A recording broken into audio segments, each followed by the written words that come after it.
সেরা অভিনেতার পুরস্কার ঐশ্বরিয়াকে উৎসর্গ করলেন অভিষেক। বি টাউনে যখন সেলিব দম্পতিদের বিচ্ছেদ জল্পনা তুঙ্গে, ঠিক সেই সময়ই যেন সব গুঞ্জনকে মিথ্যা প্রমাণ করে দিলেন অভিনেতা অভিষেক বচ্চন। সম্প্রতি তিনি তার অভিনয় জীবনের প্রথম সেরা অভিনেতা হিসেবে ফিল্মফেয়ার অ্যাওয়ার্ড জিতেছেন। আর পুরস্কার হাতে নিয়েই মঞ্চ থেকে তিনি এই সম্মান উৎসর্গ করলেন স্ত্রী ঐশ্বরিয়া রায় বচ্চনকে। আবেগঘন কণ্ঠে তিনি ধন্যবাদ জানালেন মেয়ে আরাধ্যাকেও। এই পুরস্কার জয়ের পর অভিষেক বচ্চন বলেন, ঐশ্বরিয়া আর আরাধ্যা, তোমাদের ধন্যবাদ আমাকে স্বপ্ন পূরণের পথে এগিয়ে দেওয়ার জন্য। আশা করি এই পুরস্কারের মধ্য দিয়ে তোমরা নিজেদের ত্যাগের সার্থকতা খুঁজে পাবে। তোমাদের জন্যই আমি আজ এখানে দাঁড়িয়ে। পুরস্কার হাতে নিয়ে অভিষেক বলেন, গত 25 বছর ধরে এই পুরস্কারটা পাওয়ার স্বপ্ন বুকের ভিতর লালন করে এসেছি। আমার চেয়েও আমার পরিবার বেশি খুশি।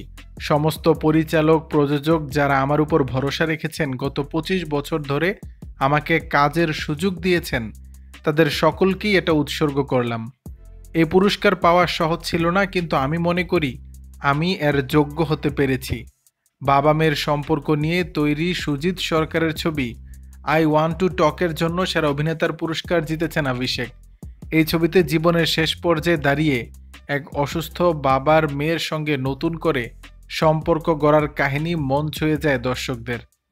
দর্শক, বিষয়টি নিয়ে আপনাদের মতামত জানাবেন নিচের কমেন্ট বক্সে।